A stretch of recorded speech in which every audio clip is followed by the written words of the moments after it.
Boa tarde. Em primeiro lugar, quero agradecer por essa oportunidade, a coordenação do evento ter dado acolhida ao meu trabalho. Quero agradecer também ao meu marido, que está aí me acompanhando, namorado, né, o Celito, veio para frente agora.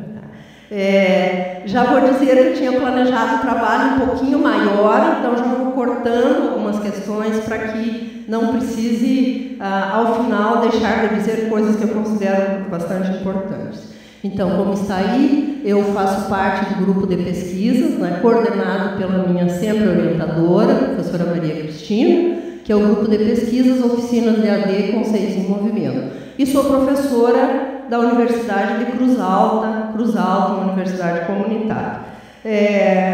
Também farei a leitura, né, para observar a questão do tema. A inquietação dos movimentos de rua deflagrados em junho de 2013 estava relacionada à produtividade interpretativa que lançaram, ou seja, exatamente a opacidade do acontecimento que oclode em condições de produção, onde posições políticas antagônicas se preparavam para entrar em campo, nos fez produzir interrogações múltiplas acerca do acontecimento. Decorridos vários meses, ela não cessa de produzir em nós desejo de novos gestos de interpretação. Este já é o quarto trabalho que apresento, vinculado ao projeto de pesquisa. É um projeto de pesquisa que está com bolsa da iniciação científica, CNPq Unicruz, que vem produzindo respostas e interrogações. Bem como é próprio da AD, somos sempre instados a interpretar o desconhecido que se coloca à frente do nosso olhar. O tempo teórico laboral que vivo tem feito com que percorra caminhos que levam a uma intersecção do político com a cultura. Então, a abordagem que faço traz paixões vivenciais, paixões teóricas e compromissos político-profissionais entrelaçados. A AD me mobiliza para o ponto nevrálgico das relações sociais, a política na sua produtividade para o sujeito. Ela, a política, está sempre no centro do litígio, que, como já nos mostra Rancière no Desentendimento, sustenta o político e provoca visibilidade do sem parceiro. Então, nesse sentido, quando fiz a primeira interpretação do acontecimento, considerei que a presença massiva dos jovens na rua apontava para a entrada na cena política daqueles que até então estavam embaixo das asas dos pais. O que vinha para a rua,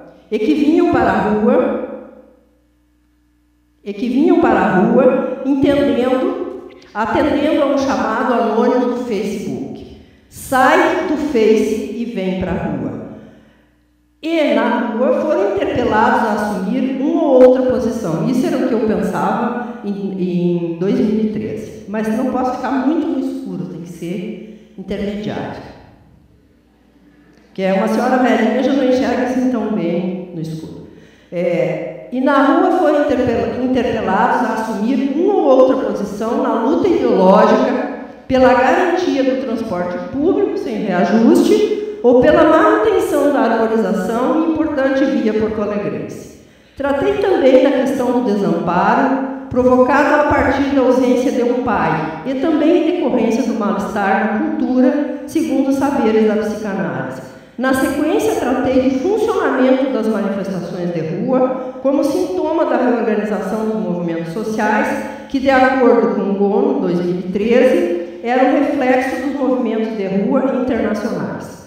Num terceiro momento, juntamente com a colega Karen Schons, lançamos nosso olhar sobre os corpos que estavam na rua e o funcionamento do corpo como escudo, resistência do sujeito ao Estado e às determinações advindas de uma posição política antagônica. Encaminho agora o olhar para os efeitos da rua sobre a conjuntura política no âmbito do governo federal. A materialidade de análise são imagens dos movimentos ocorridos após as eleições presidenciais de 2014.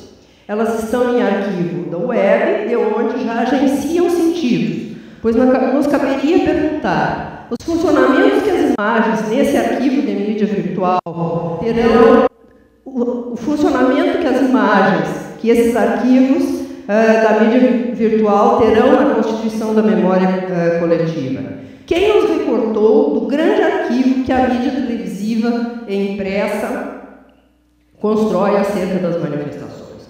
Como a indústria do material didático usará isso para compor seus livros da história?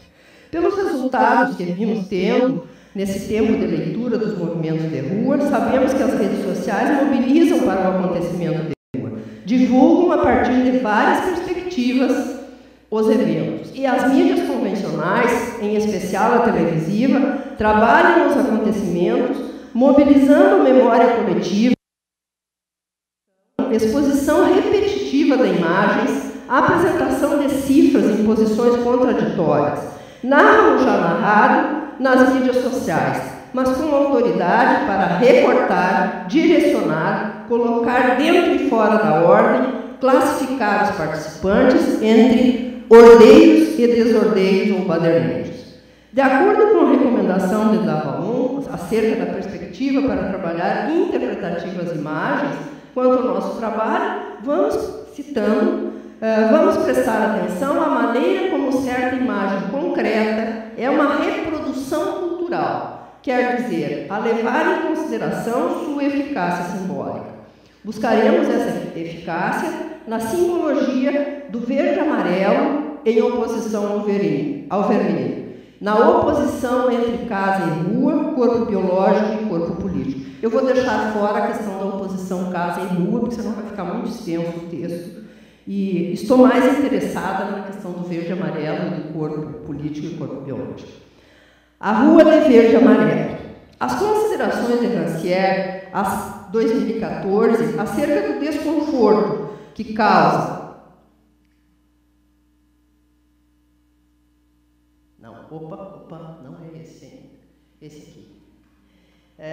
Acerca do desconforto que causa o fato de o governo, o ato de governar não ser mais determinado apenas pela filiação, traz para a rua aqueles que detinham todas as parcelas das benesses do Estado democrático. Esse democrático entre aspas, e depois eu vou dizer por quê.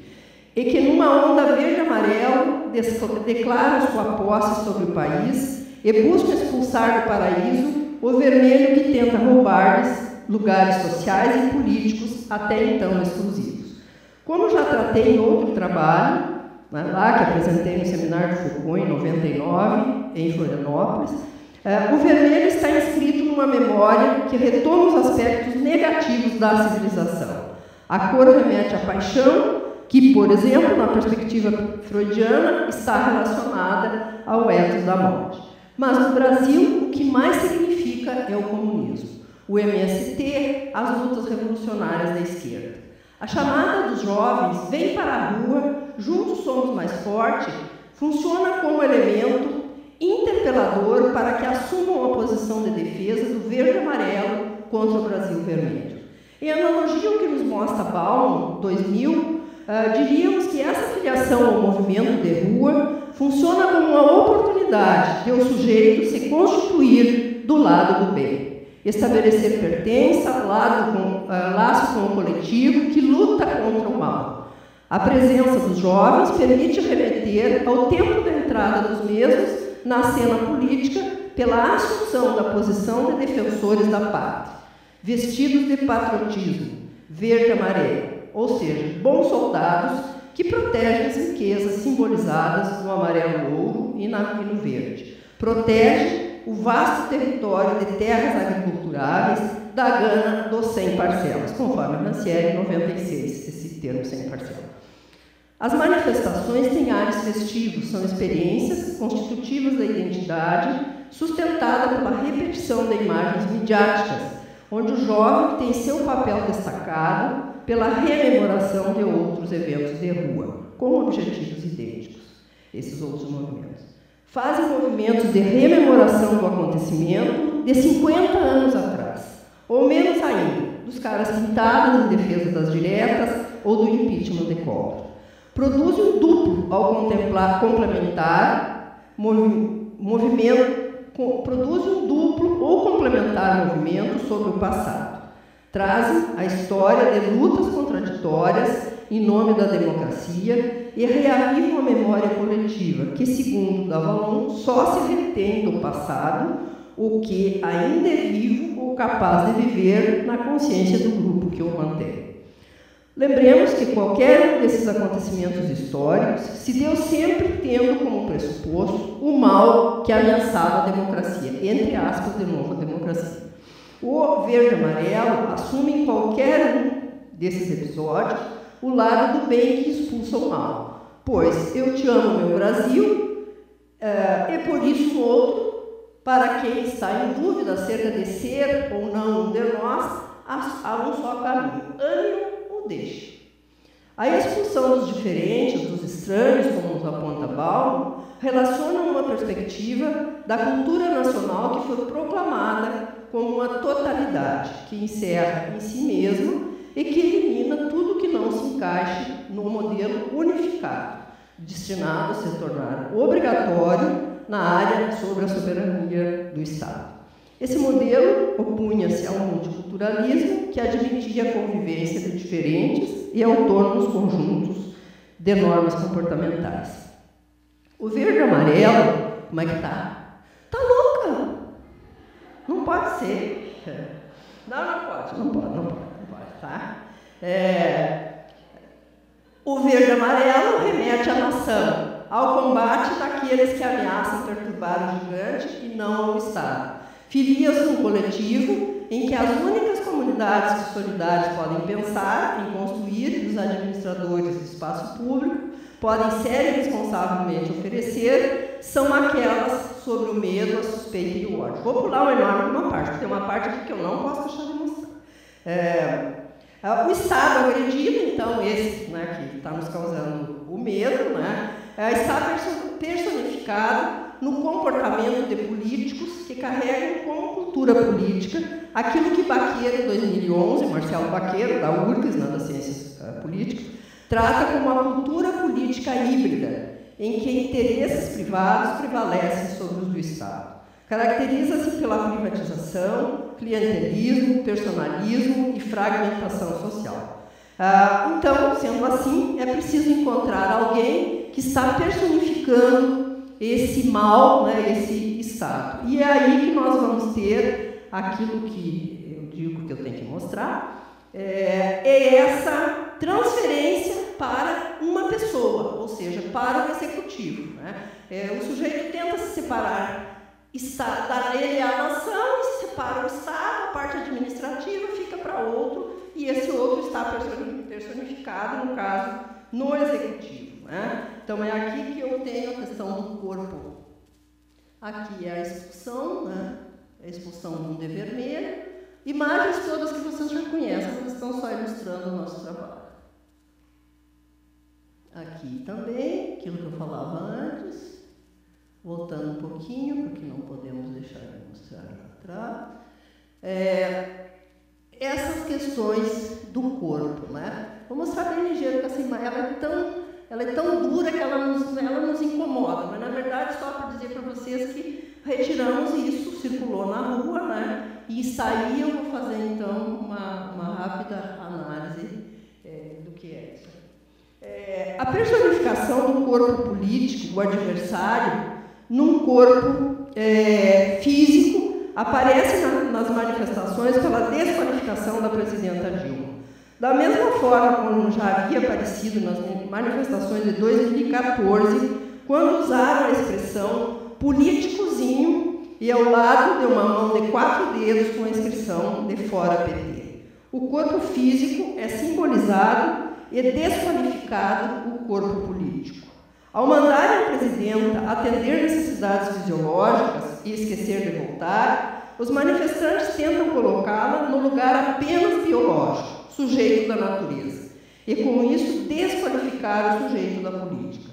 Força uma dicotomia entre corpo físico e corpo político, de uma forma desabonadora, tentando ainda fazer crer que essa linguagem chula, com uso inadequado dos pronomes, vem dos que estão sendo incluídos pelos programas sociais do Estado. E como nos aponta Hannah Arendt, A política baseia-se na pluralidade dos homens. Mais ainda, para todo pensamento, estou citando a para todo pensamento científico existe apenas o homem, na biologia ou na psicologia, na filosofia, na teologia. Da mesma forma, como para a zoologia, só existe o leão. Os leões seriam, no caso, que só interessariam os leões. A política aponta para o homem coletivo e não individual. Já estou terminando.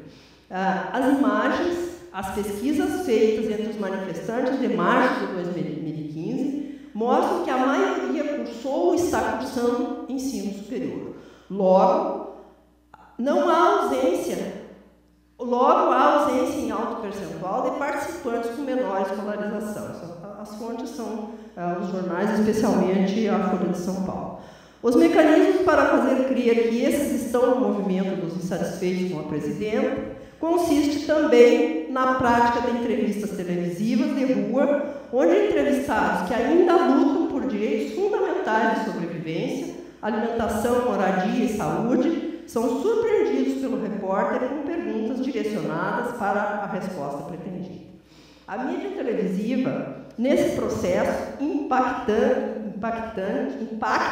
interpela o sujeito que assume a posição de sujeito biológico, a natureza, que anuncia suas faltas, sua condição de carência, sem se situar no intervalo, como nos mostra Rancière 2014, lugar onde o sujeito político se constitui, pois, citando Rancière, os sujeitos políticos não se identificam nem com homens ou agrupamentos de população, nem com identidades definidas por textos constitucionais. O operário ou o trabalhador, como sujeito político, é o que se separa da atribuição ao mundo privado, não político, que esses termos implicam. Encaminhando para o fim. Para encerrar, cabe lembrar que Rancière 2014 nos mostra que a crise da democracia, como muitos apregoaram e apregoam, tem no seu fundamento 7 títulos para governar. Mais precisamente, o 7º, que é a ausência de título. A aliança entre oligarquias e ciência constrói a onipresença da filiação e do saber como título imprescindível para governar. Mostra ainda que a única igualdade aceitável nessa democracia, fora da crise, em crise, que dá o status de homem democrático, é a igualdade de consumidor de hipermercado. Lamentável, mas é isso. Então, o que está na rua, na governanta, no políticozinho, diz respeito ao 7º título para governar, a esse grave defeito da democracia, entre aspas. Obrigada.